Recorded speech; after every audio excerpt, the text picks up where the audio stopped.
Halo, apa kabar semuanya? Kali ini saya akan merangkum sebuah film yang disutradarai oleh Ryuhei Kitamura yang rilis pada tahun 2017. Bagaimana ceritanya? Silahkan simak video ini dan selamat menyaksikan.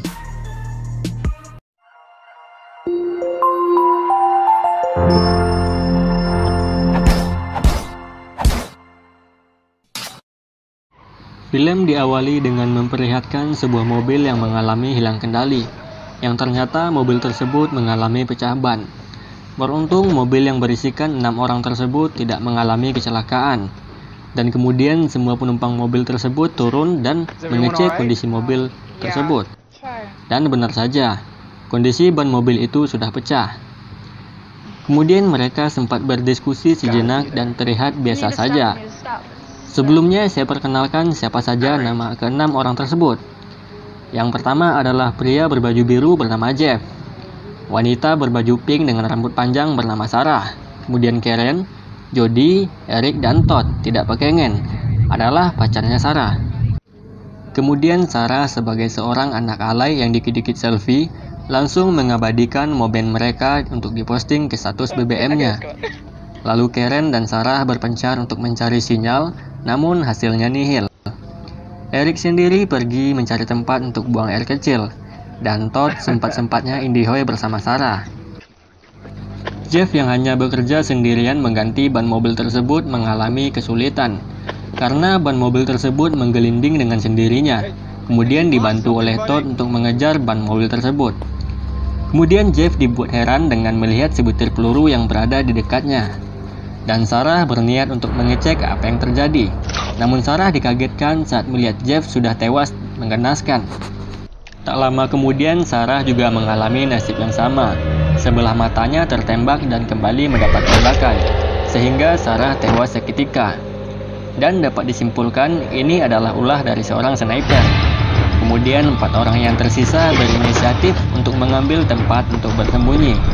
Tapi Todd sendiri harus tertembak dan Eric langsung bersembunyi di balik potongan pohon. Dan mereka terus-menerus dihujani tembakan.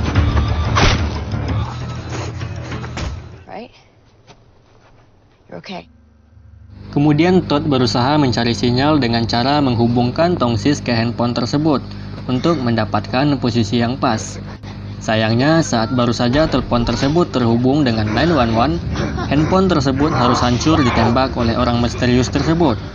Karen sendiri berinisiatif untuk merekam dengan ponselnya untuk mengetahui posisi penembak tersebut, dan Karen berhasil mengetahui posisi orang misterius itu. Kemudian Todd berusaha masuk ke mobil untuk menetralkan gigi mobilnya. Alhasil Todd berhasil menetralkan gigi mobilnya, namun harus terkena tembakan dan mobil itu justru bergerak ke arah yang berbeda, sehingga Karen dan Jody berusaha menahan mobilnya dan ban mobil tersebut kembali terlepas akibat tembakan dari sniper. Berpindah kepada Eric yang berusaha berlari untuk ikut bergabung bersama teman-temannya, namun sayangnya Eric harus knock terkena AWM dan teman-temannya tidak bisa melakukan revive. Setelah itu Todd dengan nekat menghampiri jasad pacarnya yang akan dimakan oleh burung. Tapi di sini orang misterius tersebut tidak langsung menembak Todd dan membiarkan Todd menggenggam tangan pacarnya. Tak lama kemudian Todd melihat sebuah mobil yang menuju ke arahnya. Tentu saja ini menjadi sebuah harapan bagi Todd dan kawan-kawannya. Tapi tentu hal ini tidak akan dibiarkan oleh orang misterius tersebut.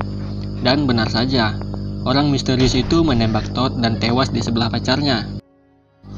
Dan mobil yang lewat itu juga ditembak oleh orang misterius tersebut, sehingga membuat wanita yang mengendarai mobil itu tertembak dan mobil pun hilang kendali dan terguling sehingga kepala Todd terlepas dari tubuhnya karena terlindas mobil tersebut.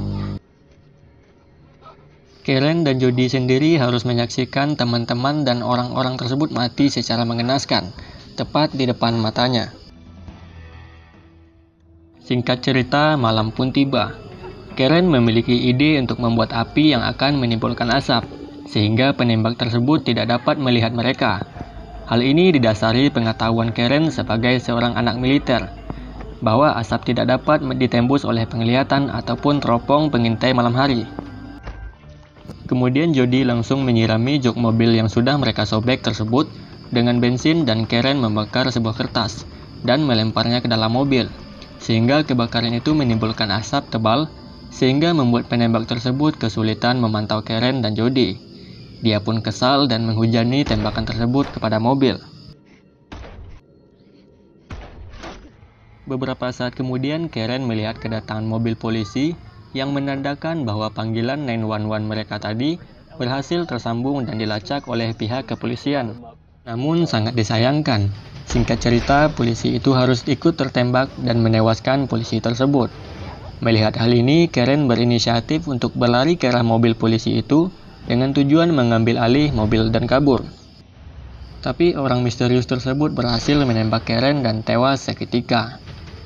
Dan tinggallah Jody seorang diri, yang mana Jody memberanikan diri untuk berlari ke mobil polisi dan berhasil lolos dari tembakan. Kemudian Jody masuk ke dalam mobil polisi, dan hebatnya di sini Jody tidak melarikan diri. Justru malah Jody mengarahkan mobilnya ke tempat sniper itu bersembunyi dan menabrak pohon tersebut sehingga sniper itu jatuh, tergantung dan senapannya terjatuh.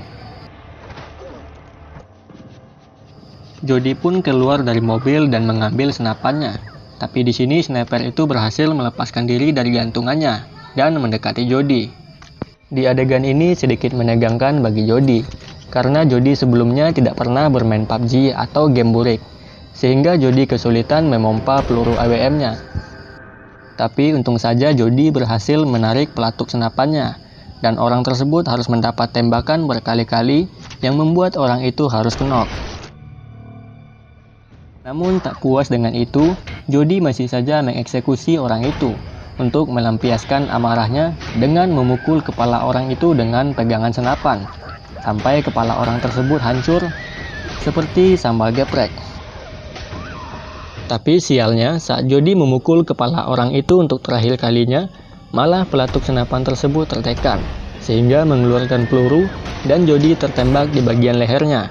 Dan inilah namanya senjata makan teman. Alhasil Jody pun tewas. Oke teman-teman, itulah rangkuman singkat dari film ini. Secara keseluruhan, film ini kalau ditonton secara full movie, film ini cukup menggoblokkan.